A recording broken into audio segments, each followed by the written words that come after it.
호세아서 4장 11절로 19절까지 말씀 우리 한 목소리로 합독하도록 하겠습니다.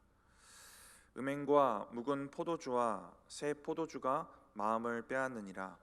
내 백성이 나무에게 묻고 그 막대기는 그들에게 고하나니 이는 그들이 음란한 마음에 미혹되어 하나님을 버리고 음행하였음이니라. 그들이 산 꼭대기에서 제사를 드리며 작은 산 위에서 분향하되 참나무와 버드나무와 상수리나무 아래에서 하니 이는 그 나무 그늘이 좋음이라. 이러므로 너희 딸들은 음행하며 너희 며느리들은 간음을 행하는도다. 너희 딸들이 음행하며 너희 며느리들이 간음하여도 내가 벌하지 아니하리니 이는 남자들도 창기와 함께 나가며 음부와 함께 희생을 드림이니라. 깨닫지 못하는 백성은 망하리라. 이스라엘아, 너는 음행하여도 유다는 죄를 범하지 못하게 할 것이라. 너희는 길갈로 가지 말며 베다인으로 올라가지 말며 여호와의 사심을 두고 맹세하지 말지어다. 이스라엘은 완강한 암소처럼 완강하니 이제 여호와께서 어린 양을 넓은 들에서 먹임같이 그들을 먹이시겠느냐. 에브라임이 우상과 연합하였으니 버려두라. 그들이 마시기를 다하고는 이어서 음행하였으며 그들은 부끄러운 일을 좋아하느니라. 바람이 그 날개로 그를 쌌나니 그들이 그 재물로 말미암아 부끄러운 일을 당하리라. 아멘. 질문을 하나 드리겠습니다. 종이컵에 물이 가득 채워져 있고요, 거기에 독약 한 방울을 넣습니다. 제가 그 물을 드리면 우리 성도님들은 드시겠습니까? 안 드시겠죠? 독약이 너무 극단적인가요? 그러면 거기에 좀 더러운 구정물 같은 거 한두 방울을 섞어서 드리면 이 물을 드시겠습니까? 이것도 안 드실 거예요. 다시 한번 질문을 드리면, 그렇다면 저와 여러분의 신앙에 더러운 것 한 방울이 섞여 들어갔을 때에 그 믿음을 하나님이 받으시겠습니까?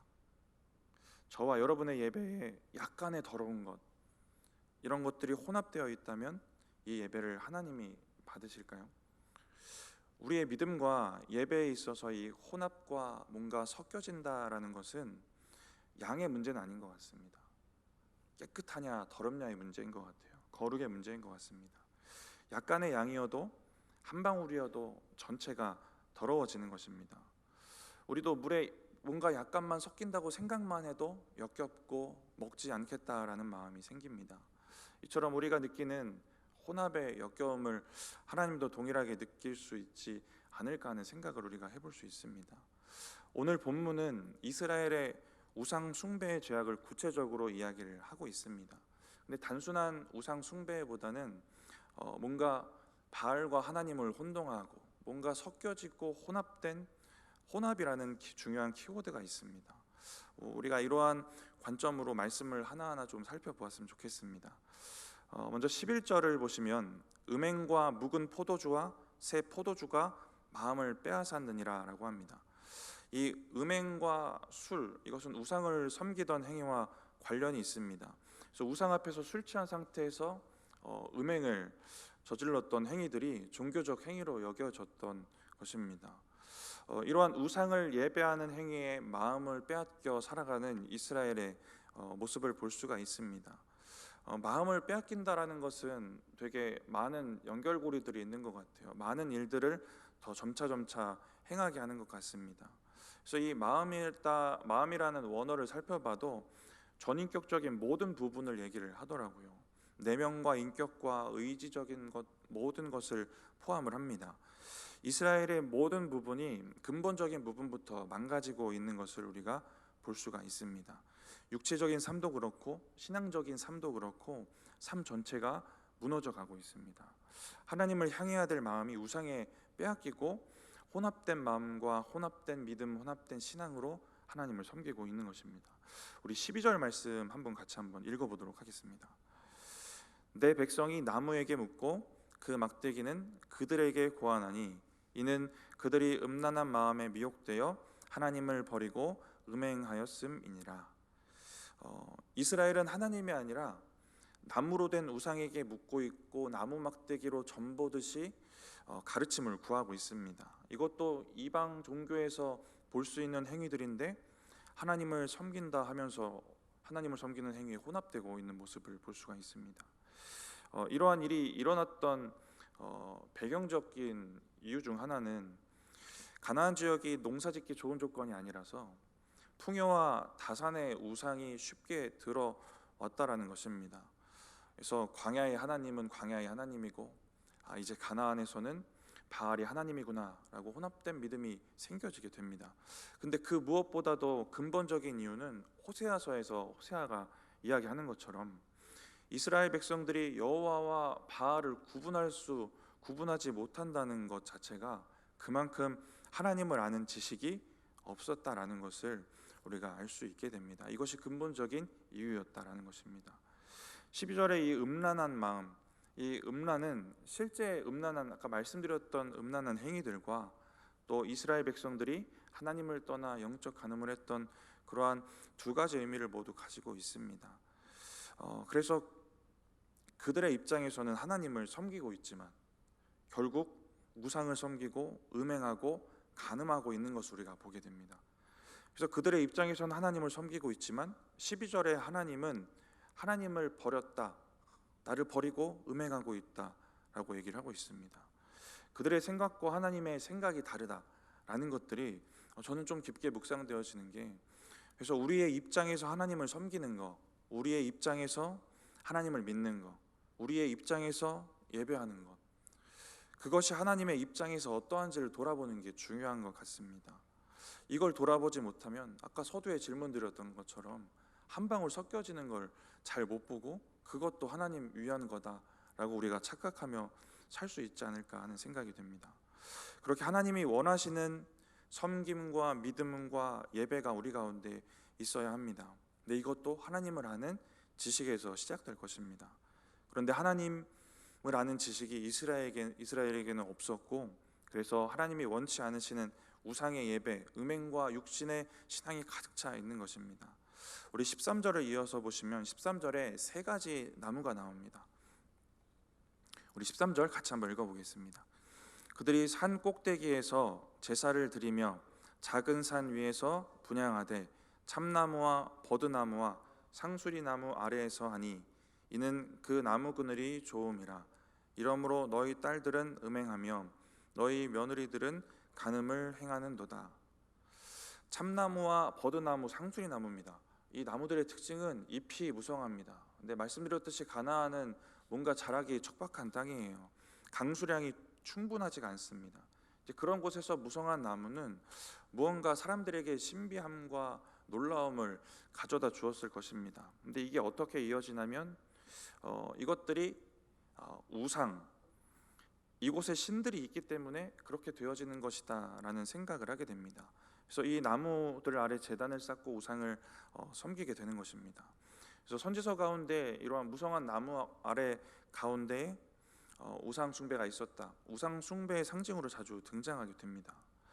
13절에 나무 그늘 아래에서 예배하고 있습니다. 근데 나무 그 그늘이 좋음이라고 말하고 있어요. 근데 우리가 쭉 살펴본 바로는 우선은 그 기후상 태양을 피하기 좋았을 것이고, 또 우리가 살펴본 바로는 음란한 행위를 하기에 참 은밀하고 어두운 곳이었을 것입니다. 자기의 목적에 맞는 곳이었을 것이고, 자기의 편의에 맞는 곳이고, 자기가 좋을 대로 예배할 수 있는 곳입니다. 근데 우리의 예배도 좀 비춰지는 것 같습니다. 나의 잘못된 목적, 육적인 목적을 위해서 자기의 목적을 따라 예배하거나 나의 편의와 내가 편한 대로 예배하는 우리의 모습을 돌아볼 수가 있습니다. 지금 시대에 우리가 정말 더 점검해야 되는 부분 같아요. 편할 대로 예배하는 것, 누구도 뭐라고 하지 않는 분위기도 점점 생겨나 오고 있지 않았습니까? 이제 다시 돌아가고 돌이키고 정말 주님 앞에 온전한 모습으로 주님 원하시는 예배를 드려야 할 때에 우리가 어떠한 모양으로 예배하고 있는가, 그늘을 찾았던 사람들처럼 자기 좋을 대로 자기의 목적대로 예배하고 있진 않은가 돌아보기를 원합니다.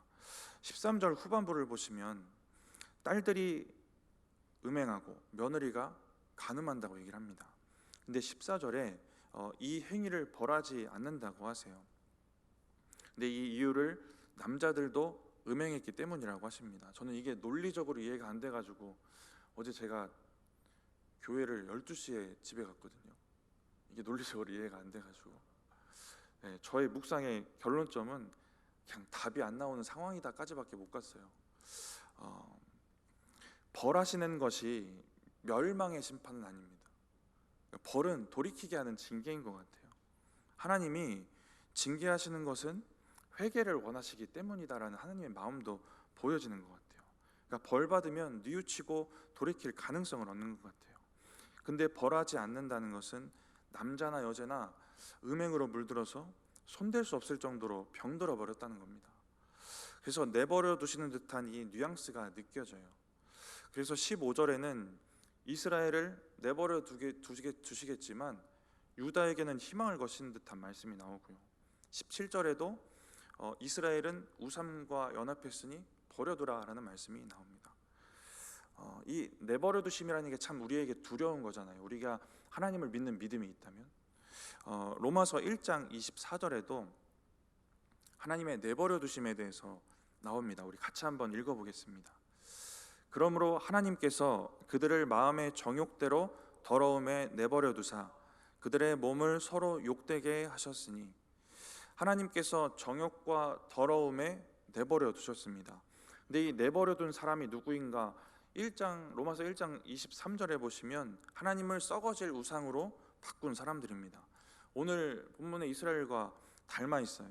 로마서 1장 21절에 보면 미련한 마음으로 어두워진 사람들이에요. 마음이 어두워진 사람들. 오늘 본문 11절에 마음을 어딘가 빼앗긴 사람과 또 비슷하기도 합니다. 마음을 빼앗겨 어두운 마음을 가지고 하나님을 썩어질 우상으로 바꾸어 섬기는 자들을 하나님이 내버려 두시는 장면들이 나옵니다. 로마서 1장 또 28절에 또한 그들이 마음에 하나님 두기를 싫어하며 하나님께서 그들을 상실한 마음대로 내버려 두사.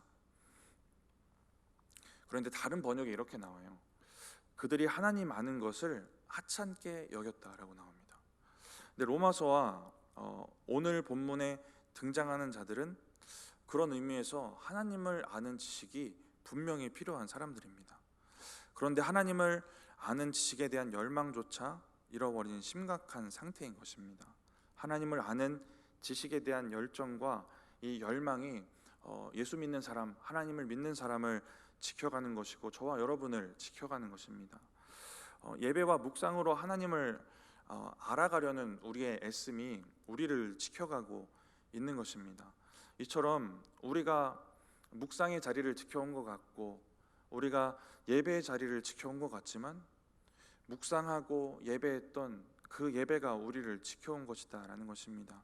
이 하나님을 알아가고 더 깊이 만나는 이 시간들을 놓치지 마시고 늘 하나님을 아는 지식 앞으로 나아가시는 저와 여러분들 되시기를 바랍니다. 11절부터 14절까지의 이 단락의 말씀을 보면 음행이 이스라엘 깊숙이 들어와 있습니다. 이렇게 뭔가 이방 종교의 것들, 바알이 하나님이 되어 있는 뭔가 섞여 있고 혼합되어 있는 이스라엘의 신앙과 예배를 통해서 크게 두 가지를 좀 돌아봤으면 좋겠습니다. 하나는 하나님을 아는 지식을 전해야 되는 사람이 그 일을 잘 감당하지 못했다는 겁니다. 제사장들이 하나님을 아는 지식을 백성들에게 잘 가르치지 못했습니다. 그래서 4장 6절을 보시면 내가 지식을 버렸으니, 제사장들 본인도 이 지식을 버리고 말씀대로 살지를 않습니다. 하나님을 경외하는 지식을 모르고 살아갑니다. 그렇게 살아야 될 사람들이 그렇게 살지를 못했다라는 겁니다. 그랬더니 당연히 백성들도 하나님의 말씀도 모르고 하나님도 모르고 혼란스러운 신앙으로 살아가게 됩니다. 종교 지도자를 향한 말씀이니 목회자인 저와 같은 목회자를 먼저 돌아볼 수 있는 말씀이기도 하지만 더 나아가서 왕같은 제사장의 책임이 우리 가운데 있지 않습니까? 우리 모두가 좀 돌아봤으면 좋겠습니다. 하나님을 아는 지식을 우리는 우리의 삶으로 드러내고 가르칠 수 있을 것입니다. 그래서 저와 여러분이 말씀대로 살지 못하는 것은 하나님을 아는 지식이 필요한 누군가에게 하나님을 알지 못하게 하는 일이 되기도 하는 것 같습니다. 그래서 지난 새벽에 설교할 때 이 얘기를 했었어요.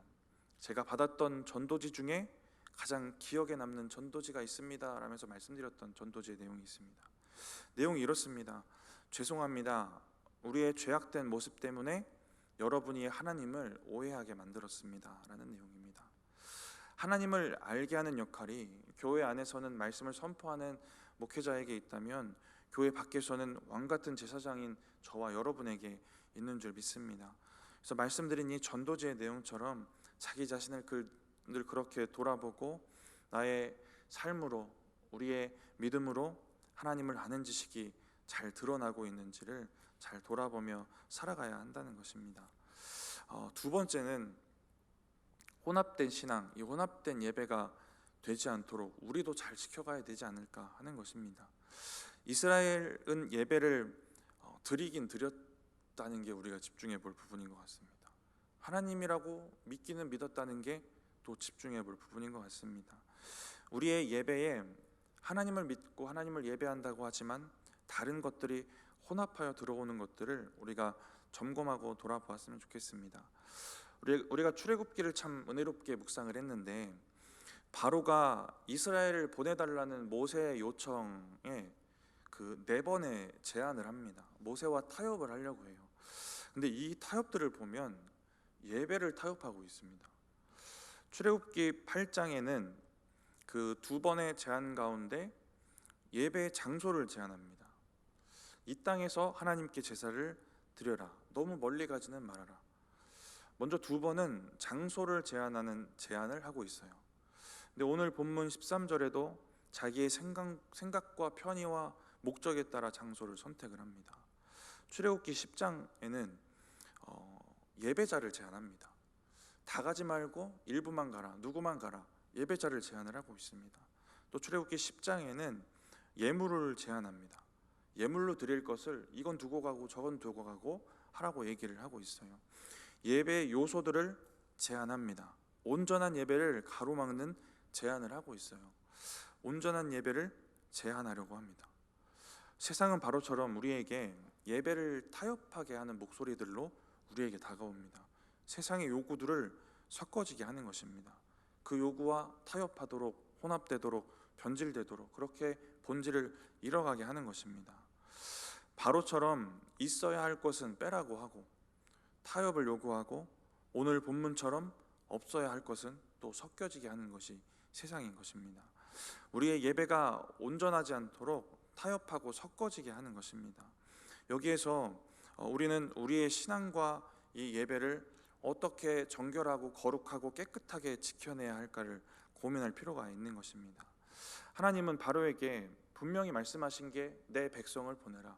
왜 보내야 하냐면 그들이 나를 예배해야 하니까. 분명한 목적을 얘기하십니다. 출애굽의 목적이 예배였고 당연히 죄와 사망에서 건진받은 저와 여러분의 목적도 예배입니다. 그리고 하나님 원하시는 예배는 우리의 진심도 있어야 되고 우리의 중심도 있어야 되고 우리가 전심으로 올려드리는 거룩한 예배인 줄 믿습니다. 바로의 소리도 그렇고요.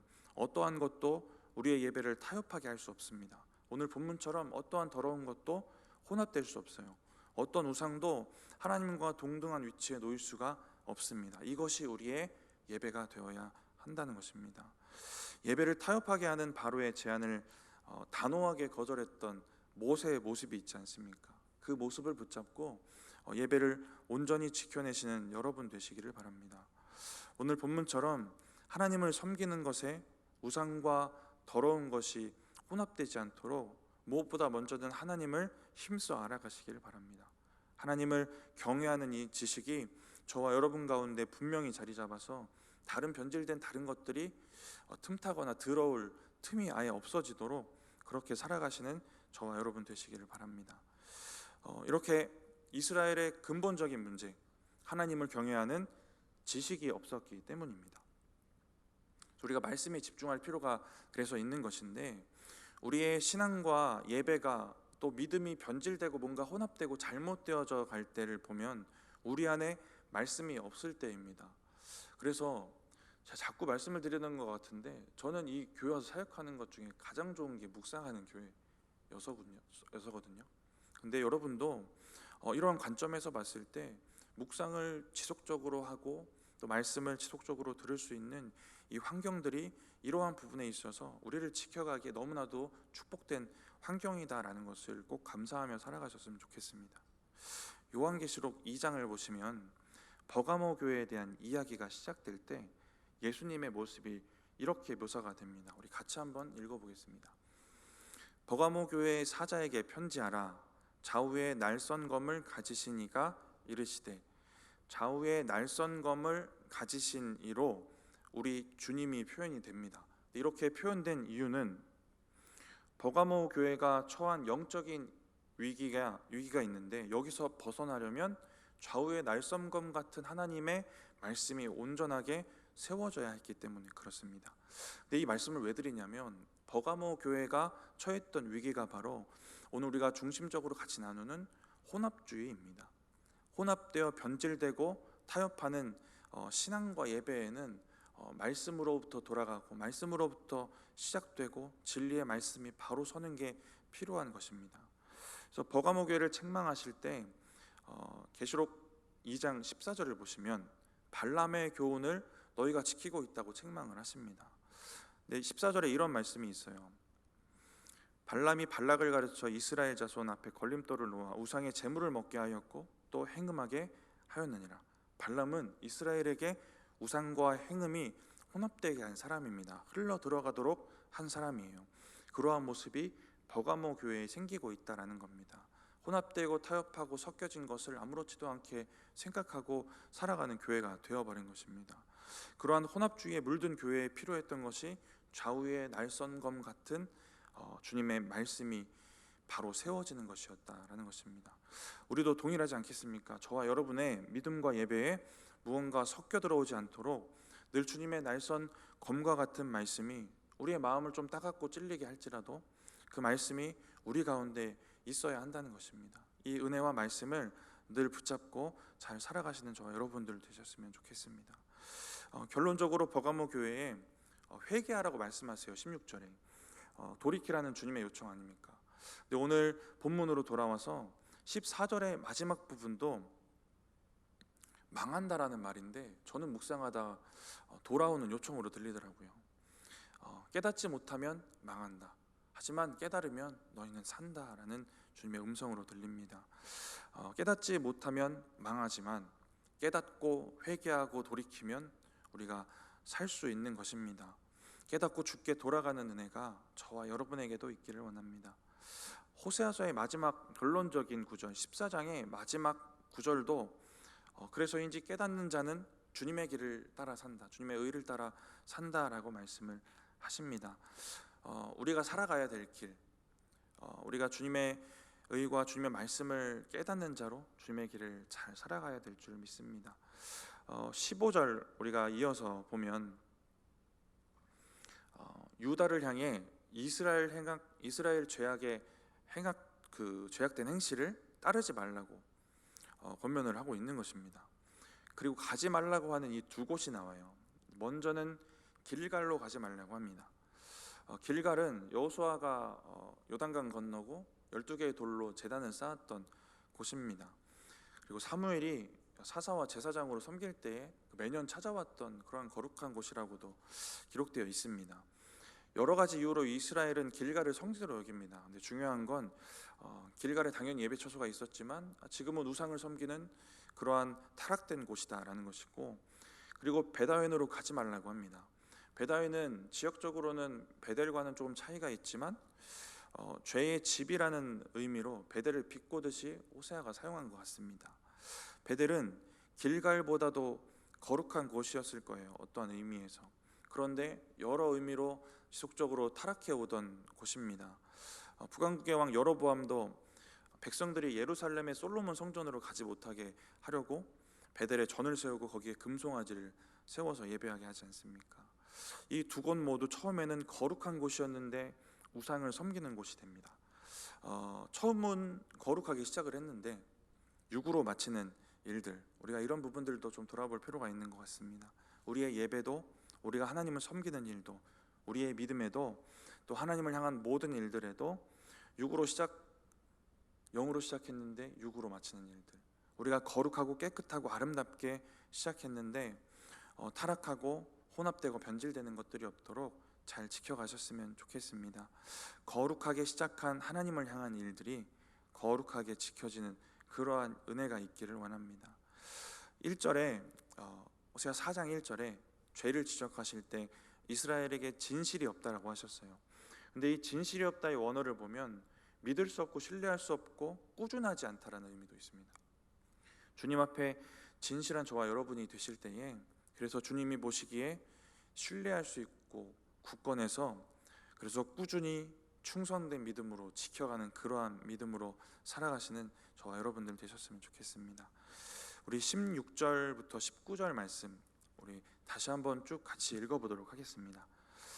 이스라엘은 완강한 암소처럼 완강하니 이제 여호와께서 어린 양을 넓은 들에서 먹임같이 그들을 먹이시겠느냐. 에브라임이 우상과 연합하였으니 버려두라. 그들이 마시기를 다하고는 이어서 음행하였으며 그들은 부끄러운 일을 좋아하느니라. 바람이 그 날개로 그를 쌌나니 그들이 그 제물로 말미암아 부끄러운 일을 당하리라.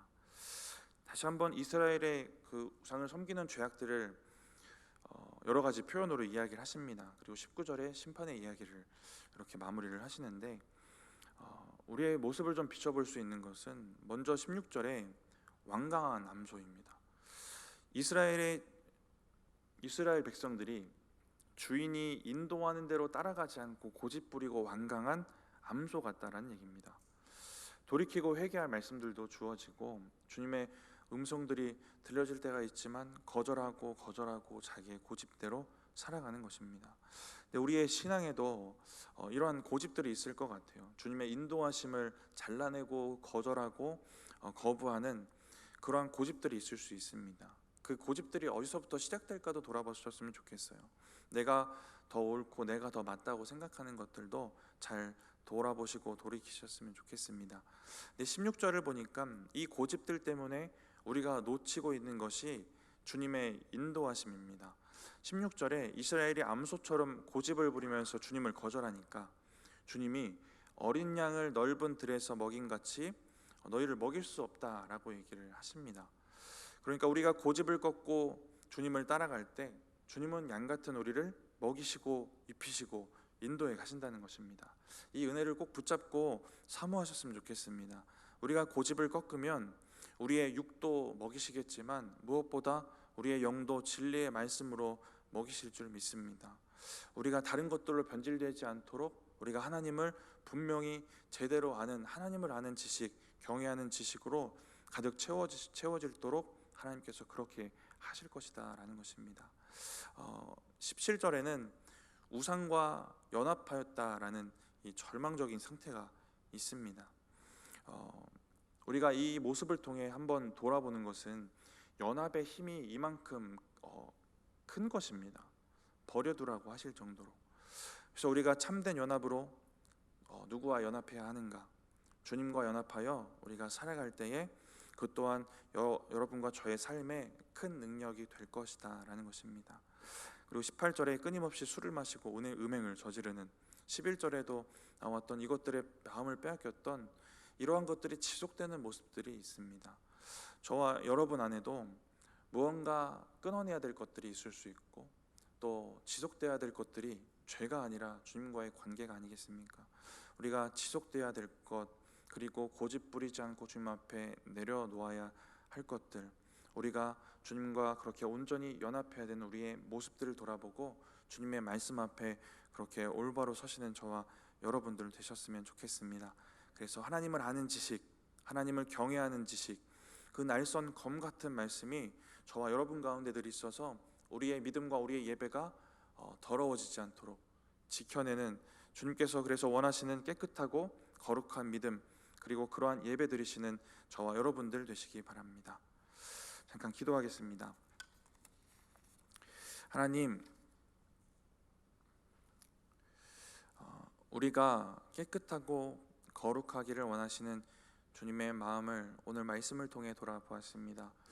어떠한 것도, 어떠한 다른 것도 주님 아닌 다른 것이 주님을 대신하지 않도록 주님 도와주시고, 주님을 예배하며 믿는 우리의 믿음에 섞여지지 않도록, 타협하지 않도록, 변질되지 않도록 주님 도우시고 지켜주시옵소서.